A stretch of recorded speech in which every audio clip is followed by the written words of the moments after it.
Risk कम हो गया है, रिस्क रुक सा गया है। अगर आपको लगता है कि आपके रिस्क में रुकावटें पैदा हो चुकी हैं, अगर आपको लगता है कि आपका रिस्क रुक रहा है, आपको ऐसा लगता है कि आपका रिस्क बंद हो चुका है, आपको ऐसा लगता है कि आपके रिस्क पर बंदिशें लग चुकी हैं, कि आपको ऐसा लगता है कि आप मेहनत तो बहुत कर रहे हैं लेकिन फिर भी रिस्क रुक सा गया है, हम दिन रात मेहनत कर रहे हैं लेकिन हमारे पैसों में बरकत नहीं आ रही है, हम दिन रात मेहनत करके पैसा कमा रहे हैं लेकिन हमारा पैसा बीमारियों में चला जाता है, हम काफी सालों से मेहनत कर रहे हैं, दूसरे हमसे बहुत आगे जा चुके हैं लेकिन हम आज वहीं पर नहीं, उससे भी कमजोर हो चुके हैं, उससे भी पीछे चले गए जहां हम पहले थे।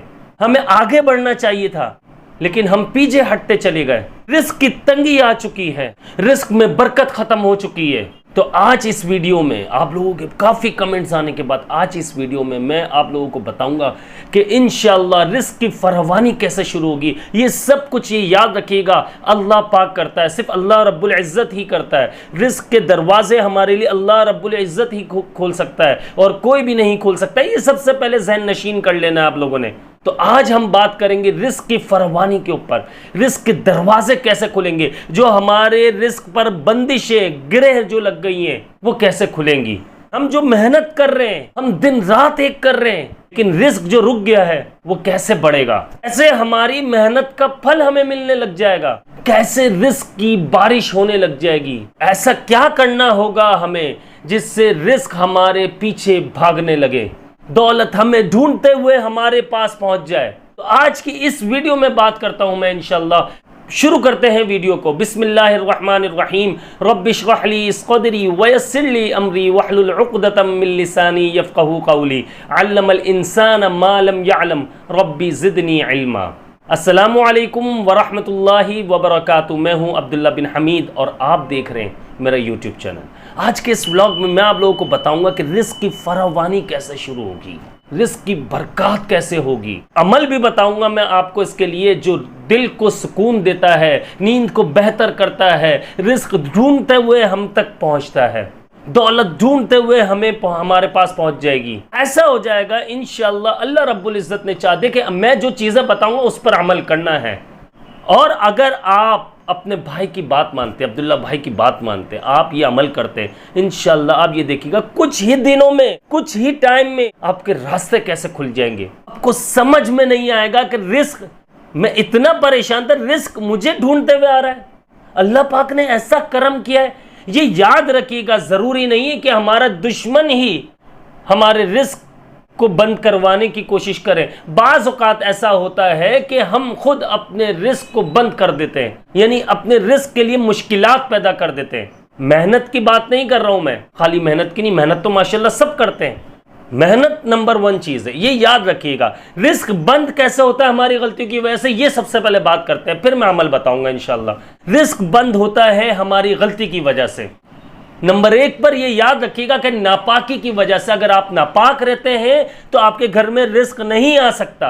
आप नापाक रहते हैं, आपके घर में शयातीन आ जाएंगे, आपके घर में फरिश्ते कभी भी नहीं आएंगे। ये याद रखिएगा। फरिश्तों की जिम्मेदारी है, जैसे अल्लाह पाक ने जिम्मेदारी उन्हें अता की है कि वो रिस्क लेकर हमारे घरों में पहुंचते हैं। हर बंदे के हिस्से का जो रिस्क है वो उसे पहुंचाया जाता है।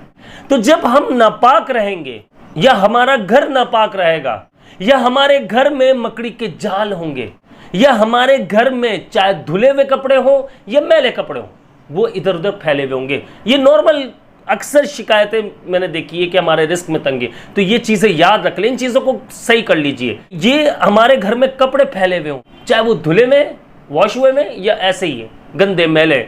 दूसरा ये है कि आपने बैतुल खला में ज़्यादा नहीं बैठना। ये बहुत बड़ा मसला है, बहुत बड़ा इशू है। मैं हकीकत में बता रहा हूँ, ये मुझे जो लोगों से सुनने को मिलता है, जो मैं मालूमात लेता हूँ, उस हिसाब से बात कर रहा हूँ मैं। वॉशरूम जाते हुए आपने दुआ ज़रूर पढ़नी है, अल्लाहुम्मा इन्नी अऊज़ु बिका मिनल खुबुथि वल खबाइथ। वापसी में आप जब बाहर निकल जाते हैं, वॉशरूम से बाहर आते, इसके बाद आपने दुआ पढ़नी है, गुफ़रानकल हम्दुलिल्लाहिल्लज़ी अज़हबा अन्निल अज़ा व आफ़ानी। कि जो लोग सुबह में सोते रहते हैं शाम तक, उनके हस्बैंड दिन रात एक कर दें। अगर वो औरतें दिन सुबह से लेकर शाम तक सोती हैं, अगर उनके हस्बैंड दिन रात एक कर दें, दिन रात एक कर देना, यानी 24 आवर्स काम कर रहे हैं वो, उनके घर में बेबरकती आने से कोई नहीं रोक सकता। चेक 24 घंटे वो बंदा सोए नहीं फिर भी मेहनत करता रहे। तो भाई ये लाजमी ये ख्याल रखो, जो सोने का टाइम है वो रात का है। फजर के बाद ना सोया करो, कोशिश करो दोपहर में जोहर की नमाज के बाद कैलुला कर लिया करो, सुन्नत अमल भी है और इसका फायदा मिलता है। बॉडी जो हमारी जो है पूरी तरह से चार्ज हो जाती है। गुस्ल वाजिब होने पर गुस्ल ना करना, बहुत ज्यादा रिस्क तंग हो जाता है, इससे ये याद रखिएगा। नमाज छोड़ देना, ये आपके रिस्क में, यकीन मानिए आपके रिस्क में से बरकत खत्म हो जाती है, आपके रिस्क को तंग कर दिया जाता है। जब आप अल्लाह को याद नहीं करते, अल्लाह के सामने रोते नहीं है, गिड़गिड़ाते नहीं है, सजदा नहीं करते, दुआ नहीं मांगते, रिस्क तंग कर दिया जाता है। घर में गाली गलोच का माहौल पैदा करना हर वक्त, स्पेशली मैं ये उन मर्दों से कहूँगा, मेरे भाइयों से कहूँगा, इस चीज़ का बहुत ज़्यादा ख्याल रखें कि घर में गाली ना दे। घर में क्या, बाहर भी गाली नहीं देनी चाहिए। और घर में लड़ाई झगड़ा, यानी हस्बैंड वाइफ का जो झगड़ा होता है उसके ऊपर मैं बात कर रहा हूँ। ये रिस्क को तंग कर देता है, बीमारियां घर में आने लग जाती है, फरिश्ते वहां से चले जाते हैं, शैतान खुश होता है, शैतान अपना दोस्त बना लेता है ऐसे बंदे को जो लड़ता रहता है, हर वक्त छोटी छोटी बातों पर लड़ता रहता है। अब बात ये आ जाती है कि रिस्क में, अब्दुल्ला भाई ये तो सही है, हम ये सारी चीजें छोड़ देंगे इंशाल्लाह, तो रिस्क में बरकत के लिए हमें क्या करना होगा? सबसे पहली चीज ये याद रखिएगा, नमाज पढ़नी है आप लोगों ने। दूसरी चीज आ जाती है जिक्र और अस्कार करना है। तीसरी चीज आ जाती है इस्तिग़फ़ार ज्यादा से ज्यादा करना है। और इसके बाद अब मैं अमल बताता हूं आप लोगों को, दिल खुश हो जाएगा इंशाअल्लाह। लेकिन इन चीज़ों का पहले ख्याल रखना है। अमल उस सूरत में ही काम करता है मेरे भाइयों मेरी बहनों। देखिए मैं आप लोगों को कोई हैवी वज़ाइफ नहीं बताता हूं, मैं ऐसी चीज़ बताता हूं, ऐसी दुआएं बताता हूं जो कुरान आयत हो और उसके मतलब ऐसे हो कि जिससे आपको सुकून भी मिल रहा हो। आपको दौलत ढूंढते हुए पीछे आएगी, रिस्क ढूंढने लगेगा, लेकिन पहले जो आदतें बताई वो छोड़नी है आपने, ठीक है? बहुत आसान आदत है ये, बहुत आसान आदत है। ऐसा नहीं कि कोई मैंने हैवी काम बता दिया आपको, कोई मुश्किल काम बता दिया हो, ठीक है? आपने नमाज पढ़नी है, जिक्र व अस्कार करना है, इस्तिग़फ़ार करना है, और इसके बाद आपने ये ख्याल रखना है कि मैं एक अमल बता रहा हूँ, आपने ये कुछ टाइम करना है इंशाअल्लाह। फिर आप ये देखिए कैसा फ़ायदा होता है। सिर्फ वाक़या की कहते हैं, फ़रौहुन व रैहानुन व जन्नतुन नईम। दोबारा रिपीट कर देता हूँ, फ़रौहुन व रैहानुन व जन्नतुन नईम।